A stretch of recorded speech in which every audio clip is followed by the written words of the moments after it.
Okay? Yeah, so thank you very much.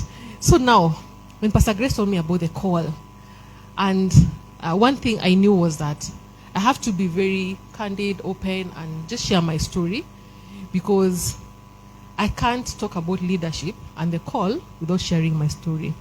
So I'll just be focusing on designing a call for the sake of people who are asking, am I called? What am I called into? Then I'll be sharing about the journey of leadership and the price you have to pay.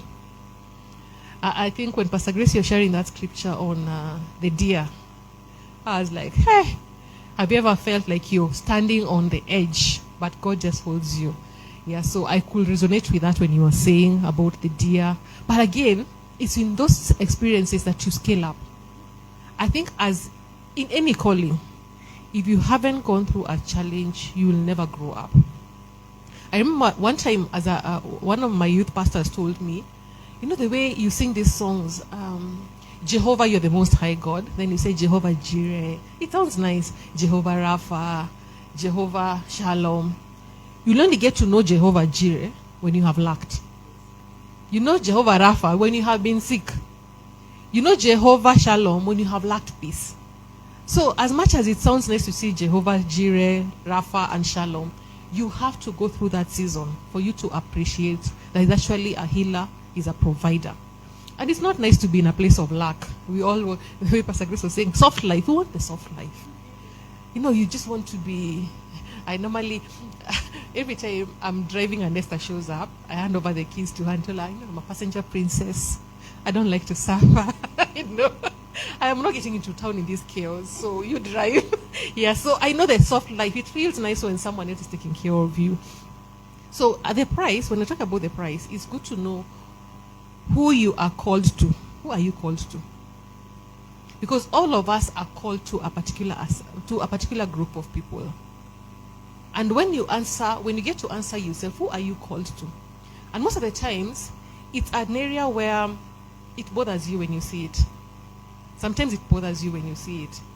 There are people who just see street kids and they feel like they want to save all of them. So there are people you're called to. There are people who see, it doesn't have to be always in the negative. It can even be money, management. You see disorder, you want to see order. So that's what you're called to. Then again, you have to ask yourself, what is the assignment? Because every assignment has a price. I can repeat that again. Every assignment, simple, major, local, international, has a price. There's an assignment which will take you away from your home.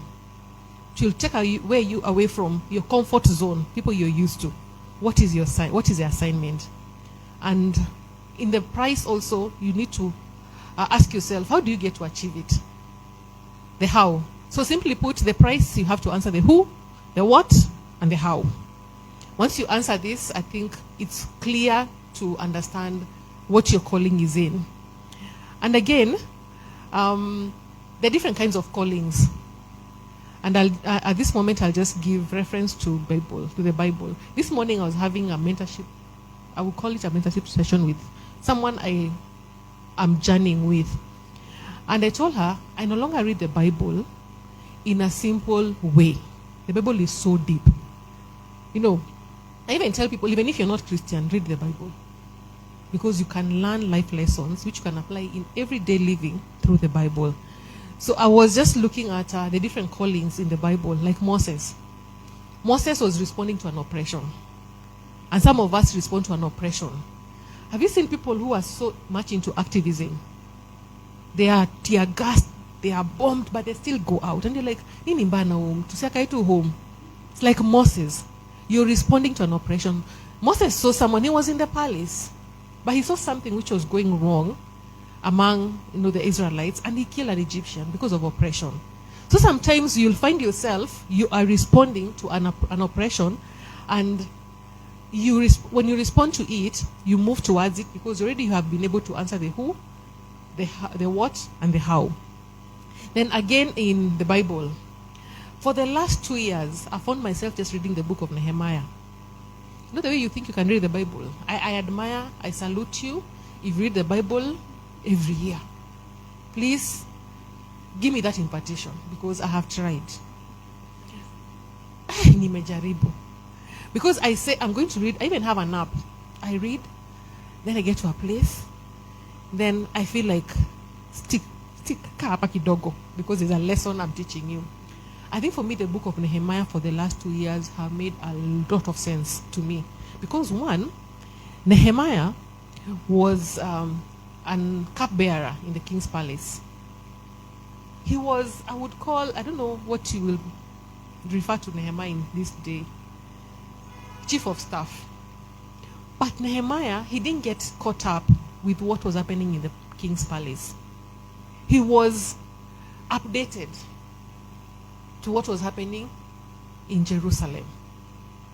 And that's, he could have chosen, let me just stay here. This is nice. I'm eating the good food. I'm enjoying my life.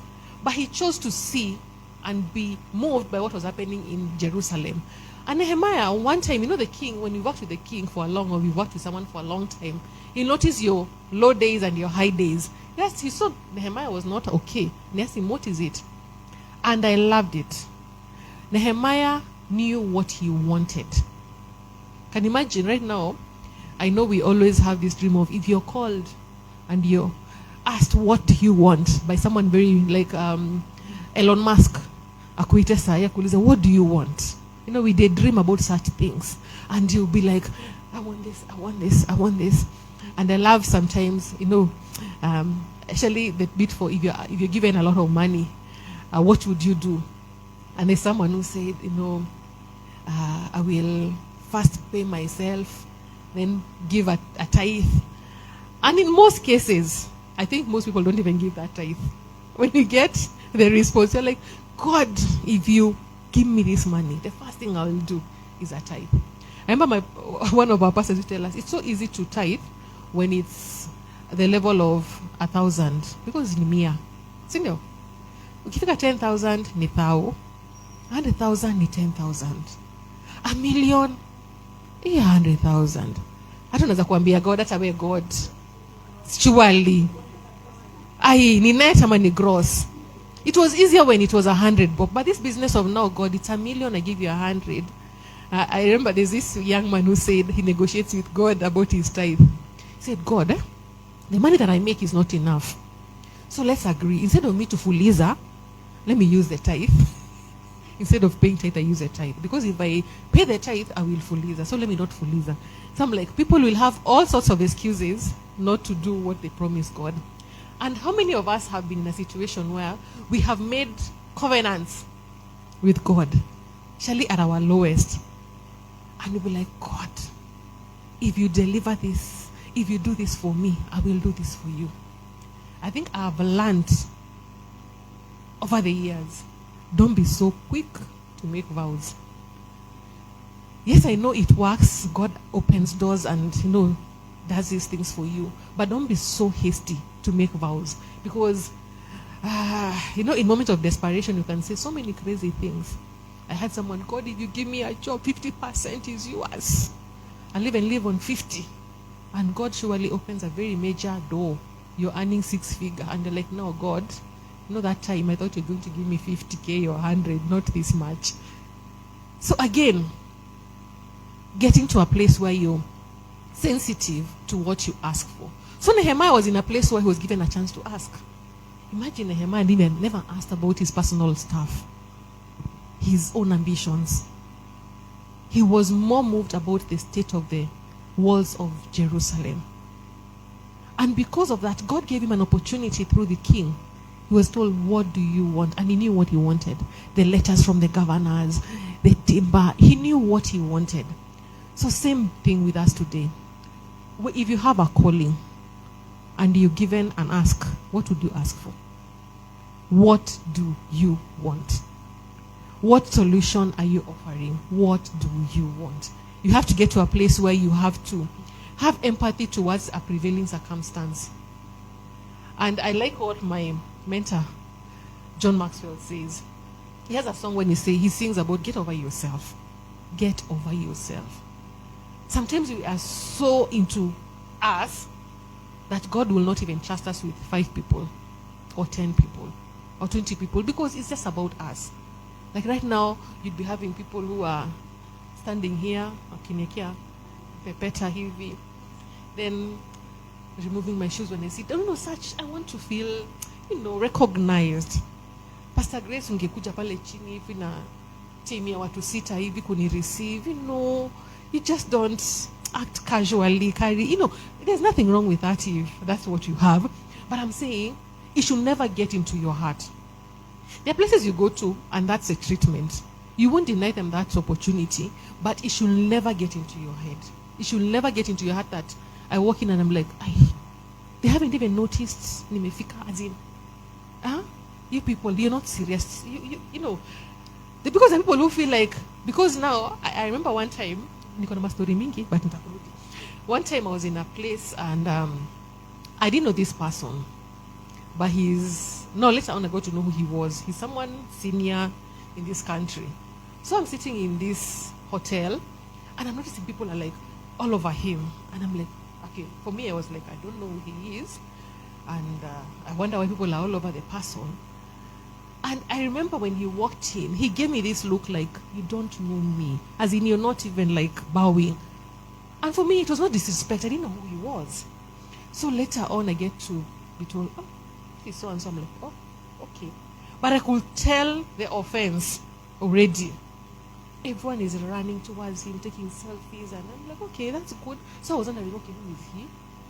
But later on, I got to know who he was. I was like, okay, maybe I missed an opportunity because I didn't know who he was. But I realized that it can get into you as a leader that people should know me. The life should stop because, I've arrived. And I think with a calling, you have to be in a place where you have empathy towards a prevailing circumstance. Like Nehemiah, he was aware what was happening. And was responding to a need in that season, in that time and season. Then I normally call it this kind of calling is very unique, where a gap is seen. You didn't call yourself, you didn't even offer yourself, but you were offered. Like Samuel. Imagine now Samuel. Every time when I go to heaven, there are people I'll have to look out for. Ask Samuel, how was it as a child? You didn't consent to it, but you found yourself in the temple. How now? Because the mother said during the prayer that when I get a son. But he was not part of the deal. He didn't say, Mom, I want to go to the temple. But he found himself in the temple. And that's a very unique kind of a calling.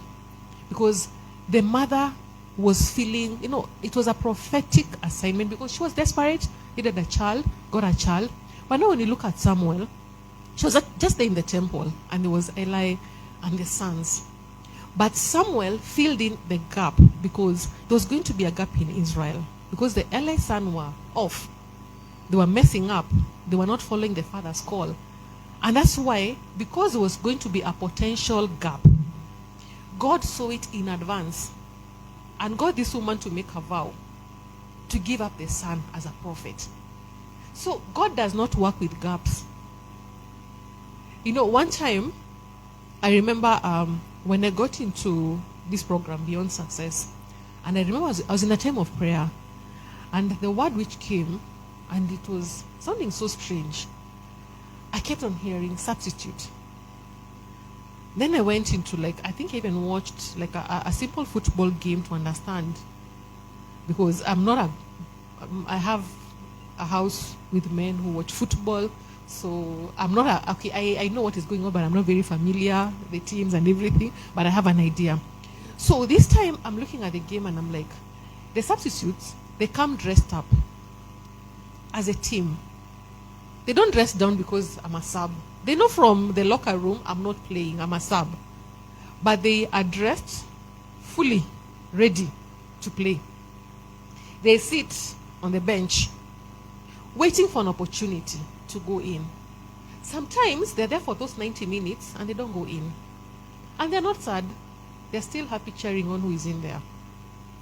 And God was revealing to me, sometimes there are people who are supposed to be waiting on the line, but because of the the posture of their heart, they miss out on what they're supposed to be learning when they're on the bench. Let's say you're in an office. You're supposed to even be, in a few years, God is saying, you're the manager. But you are not preparing yourself when there's someone else on that seat. You're actually maligning the person on that seat, on that position. You're thinking, they're not even sharp enough. But God is telling you, sit on the bench, watch the game. So that don't make the same mistake the people on the field have made. You see where the gaps are, and you seize that moment. So at times we find ourselves that God has put us in a waiting season, but what do we do during the waiting of the call? So I was saying, before I got into the Beyond Success, I used to hear that word, substitute. And when I got into that office, I realized later on I got to learn, there are many people who had been approached and asked to take up this position, but something somewhere happened. So you can imagine if God had not prepared me and the whistle blows, like it's time to go in, I'd be like, okay, what am I supposed to be doing? It will be a mess, a disaster waiting to happen. And I thank God for people who see your potential before time, as in before you even get to the playing field. One of them is my husband, Richard. He will see my potential and he will tell me, there's something God has put in you, which is not just for a local setting. Actually, every time I'll try to apply for a job, most of the time when you're in projects and our dream is UN, those big nice organizations. So all of us were like, we're going to UN. And he will tell me, yours is not UN. And I'm like, almost saying, I bind, I refuse. But he was telling me, there's an assignment you have that is not UN. And you're there looking, asking around, is there a vacancy, all those things, and it's not happening. But now, he saw what God had put in me, and he called it out. Then I have another friend here, Esther. So Esther, we're working in the same organization. Hey, God can send people to provoke you and make you feel like you go home and cry because you feel sorry for yourself. No, Esther, every time I'll do a presentation at work or I speak at work, then he tells me, easy brains on a waste. You're wasting your brains here. Because he knew we had an organization where you plan, but there's someone who's already decided what will be done. So you're there giving these heavy ideas. And Esther says, you're wasting your brains. And I'm like, oh my God. So every time she'll repeat that, I'll go back and ask God, am I wasting my brains? And God will be like, prepare, prepare, prepare. This is a season of preparation. Whatever you're learning from this place, you're going to apply it. And do you know, I look back and I see everything I learned in that season. From report writing, from proposals, everything I learned during those 15 years. I'm like, I do something and people ask me, what did you learn that? It feels like I've gone to school for it, but it was preparation. Then working with different people, different personalities. That was a place of my preparation. So when I got into this assignment, now you're dealing with people from different African countries. Culture, Kenyan culture is very, we were told to call, what was the word Nani used? The president of Tanzania. Viumbe. Alchimba viumbe. It's like peculiar creatures. It's like we are peculiar, we are very unique.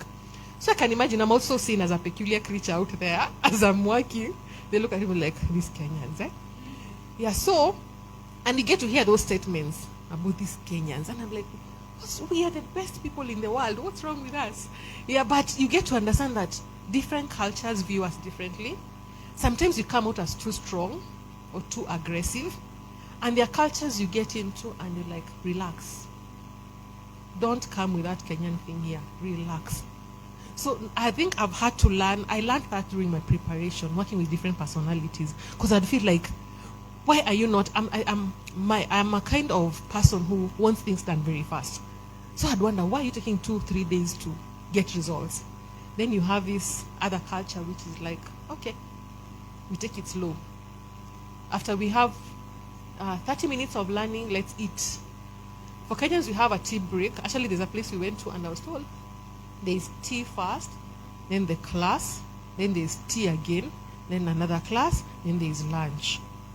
So the Kenyan style is we arrive in a conference at 8.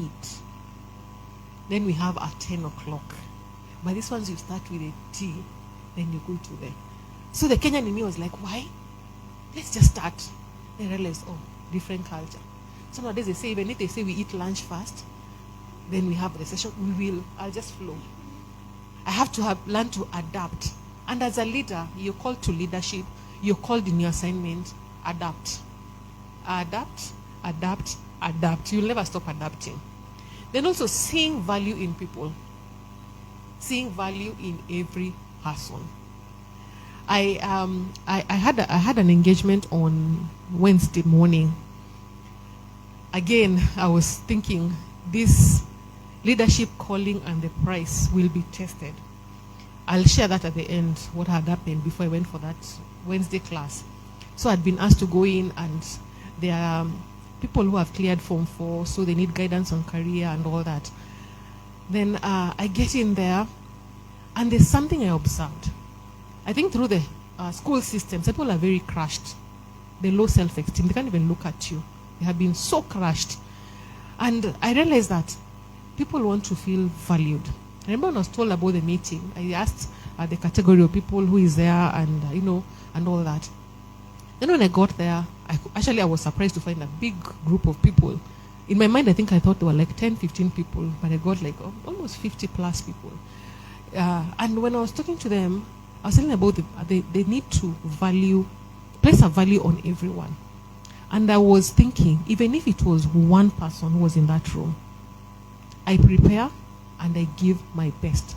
So they were surprised that I had a presentation ready for them, because they felt like most people who come to talk to, like students, there's no, I don't need to impress students so much. I'll just speak. It's only with the corporates you have this presentation and, PowerPoint. So they were very surprised that I had prepared, in such a way. And it's because of valuing people. As a leader, value people. Let them know that you value them. Let them know that they matter. Because when people they don't feel valued around you as a leader, definitely they will not want to stick around. Then again, I was talking about Samuel, mothers, when you see a potential gap. As a leader, don't wait for someone else to fill it up. Don't wait for that potential gap to actually be a gap. Fill it up. I've noticed people who get opportunities are the ones who offer their help and they offer their expertise. Sometimes in a Kandikama, you just forwarding yourself so much, but because you see, you're bothered when you see a gap. So every time you should look up at a place, you should be in a position where you say, I will not allow a gap in this organization, in this school, in this even home setting. I remember some of us who grew up in homes who have more than 2, 3 girls and their dirty dishes. You always have this thing of someone else will do it. Or, if you're in a big family, I come from a big family, it's a family of 7. And they normally call me the acting last born. But my parents are over 80, so I don't know why they call me that, acting last born. But they have refused to give me the position. They say acting last born. But you find yourself, because of the assignment in your life, I've always wanted to feel like a last born. I've never felt like a last born. I don't know why. I've always felt like I need to do something which is beyond me as an. So I'm like, I'm the youngest. They should just let me be the baby. But because of the assignment in my life, I'll find myself taking up leadership, role, or giving ideas, or just stepping in because of God's calling in my life of leadership. And some people may ask, is leadership a call? Yes or no? Is leadership a calling? Ama tu tunajipata tu. People who may, it can be people wanafanya PhD, that can be a good topic. Is leadership a call? Because I'm asking, the reason why I'm asking that, there are people who don't feel like leadership is a call. But it's, for me personally, I think it's a calling. Because have you gone to, I observed something even in my family, like when you're having a burial. I have this one cousin. I don't know, it's a gifting or anointing, I don't know, understand it. He gets to the morgue, and people are like, what next? He takes it up. The next thing, he's organizing people to go to the cars. People who don't know cars, he starts giving direction.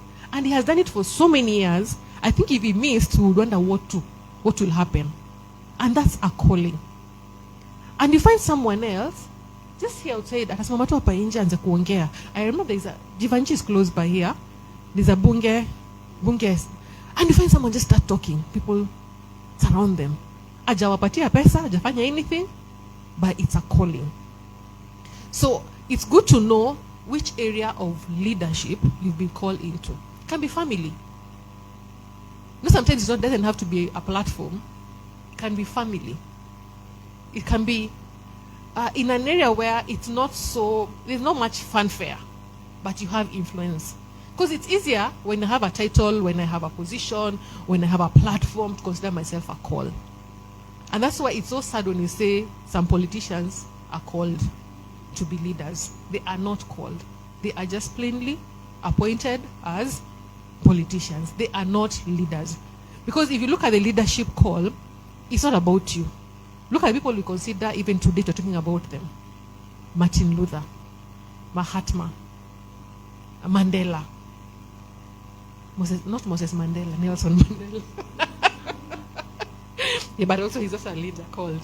So you look, every time we're referring to leaders, it's not because of the fanfare around them. It's not because of the cars they drove, the homes they lived in. It's the cause they lived for.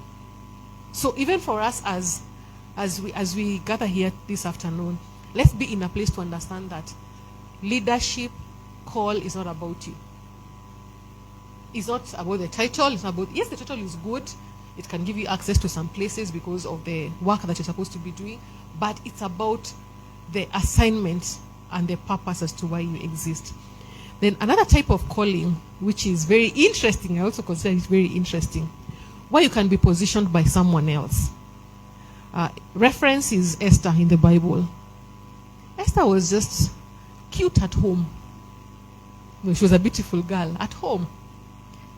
She doesn't even know the affairs in the king's palace, that the king has sent away the wife. She has no clue. But there's someone who was there, Mordecai, and knew the niece would be well placed to come for the beauty pageant. So there are people in this life, their calling is because they are positioned. And these people are fought because it appears like it's so easy for them. Like, alikuwa nominated. Have you heard those people who are nominated? Actually, in Kenyan circles, they're like, what was the criteria for nomination? You know, we don't, yeah, you're asking so many things. They're like, mtu ni nini? As in, there's nothing like unique about them, but they were positioned. But again, that can be a kind of a calling. You're positioned by someone who knows the need. So you should know, if someone calls you and tells you, this is, you know, opportunity, come take it up. Can imagine if Esther started arguing with Mordecai. I'm not beautiful enough. I'm not good enough. I'm not tall enough. I'm not. But she believed the mentor, who's the uncle, and told him, you go. Can imagine she's in there and she's wondering, what are they doing to me? They're putting her this beauty treatment for a whole year. They're doing all these oils on her. And she's not even asking anything because of she was positioned by someone else. So sometimes as we are called into leadership, it can be just because you have been positioned by someone else. So a disclaimer, be very sensitive. People who come your way. They could be the people who are put to position you. I think there's a prayer I pray all the time. That God, give me the discernment to know who is in my life. Because I remember when it comes to, I love that teaching on the destiny helpers and, you know, and all that. There are people who don't come looking like it. So now you're thinking, it's a governor who should give me this position. But actually it could be the cleaner. And that's why in leadership you have to value everyone who comes your way. You're thinking they have to be the MD. But actually, it's a male guy who tells you, hey, you, I've seen this, I think you could qualify for it. And that's why we should always value everyone who comes our way. Because you can't be positioned by that person and you don't even know they're positioning you. They tell you, Ebo, go to this office and find out this. Go to this school and find out this. And as you go there, you find something else. And one of my mentors told me, was saying that one of the prayers he's been reciting over and over again. It's good to pick what is good from other people. He's been saying, Lord, help me to be in the right place and the right time with the right people. Because timing can make you miss your assignment. Timing too. You can be in the right place, wrong time. So praying that you'll be at the right place, right time, with the right people. Because again, you can be in the right place with the wrong people. And they mess you up because they do not know the kind of calling that you have. So Esther, when you look at the story of Esther, the way she was positioned, for me, I said I will be sharing I'll be throwing in also my experiences. I've seen so many times I've been positioned by different people. One, in the area of public speaking, I didn't know I was being positioned when it happened. As a young girl, I grew up in the Catholic faith, and my mom, they were asked in church if they're young people who can start reading in church. People who used to read the Bible, first and second reading were the older people. So they were asking, are there some young children who can start reading? I think I was in class 4 there. And my mom offered me, like Samuel, like, yes, my daughter can do it. And I was so upset. I'm like, well, how could you do that? Because we were among the first few kids who would read in church. But I didn't know it was preparing me for public speaking. Because the first day, from my chair to the altar, I almost fainted. My feet were shaking. My knees were... Everyone, it's pin drop silence as they're waiting for you and you just walk. Then I was shaking. I said, fast reading. I was like shaking. But I finished the reading. And I remember the priest that time told me, oh, that was so nice. You can read so well. I was like, you didn't hear my shaking? But you see, then people who God sends you away to just encouraging you, even when you're doing something which is so off. You may be even the worst in the game, but they're telling you, you're good. And from that moment, they told me, hey, the priest told me, and he was an American priest and very strict. Getting a compliment from him was like, Jesus, I must be good. So the next time they ask, who is reading? I'm like, I'm here. I went back. And I grew in confidence standing in front of people. So people will ask my mom, how come your child can read in front of people? Many people. And it's because I was positioned. I would say my mom was a mentor at that time. And it's interesting, all along life, I see it. I could see it replay, especially in the area of leadership. Because I would go into spaces, I don't even want it. But it will be like, you. And I'm like, I'm quietly here. I'm not harming anyone. Why are you calling me out? I'm okay. So I remember same thing happened in high school, leading and everything. Then now, the most weird part was like, now campus. See, we are many, no one knows me. So I go in, the first time you ask, and we're given an induction and everything, then you're told, no, for me, now this is not like high school. You need a class rep who will, then I had people say, that one. We didn't even know each other. They're pointing at me, that one. And he said, follow me. The lecturer said, follow me to learn where the pigeonhole is. And I'm like, why me? So God can position you in preparation from where you're going. So I could see it play out through life. I'm in charge. Guys are like, you're the treasurer, you're the what? And I'm like, I just want to live my simple, quiet life. Surely, and just like someone like Moses. Moses had, what I will be sharing on, had an imposter syndrome. He didn't believe he could do it. And I think many leaders suffer that. Why you think, Esther is a more talkative one. She should be the one. Rose is a more organized one. She should be. You're always deflecting it from yourself and saying other people can do it. And another kind of calling is Deborah. I saw Pastor Grace's profile still has. I'm rushing about Deborah, and I had just prepared this. And I look at the life of Deborah. And I look at it in such a way that God empowered her as a prophetess, a wife, and a judge. I think Deborah encourages, I would say, especially women who think all they have is their family setup to do something in there. Deborah, I will call her in the day-to-day woman. She could be the chief justice, running a business, and still she's a prophetess. How? You know, sometimes you feel like you need to drop one to have the other. But Deborah was a prophetess, she was a wife, and she was a judge. But the uniqueness about Deborah, which I like, is when she chooses to work with other strong leaders. She could have said, I'm the one God has called. But she chose to work with Balak. Yes, work with Balak. And the uniqueness about it is that she knew her position, she was secure in her position, and she allowed other people to shine. And I think that's what leadership is all about. Not just about you as one person. So the uniqueness of Deborah's calling is divine empowerment.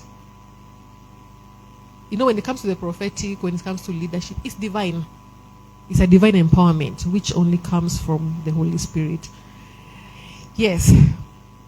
Now, I had just mentioned about the imposter syndrome and the journey in my leadership, which I have had to fight and overcome.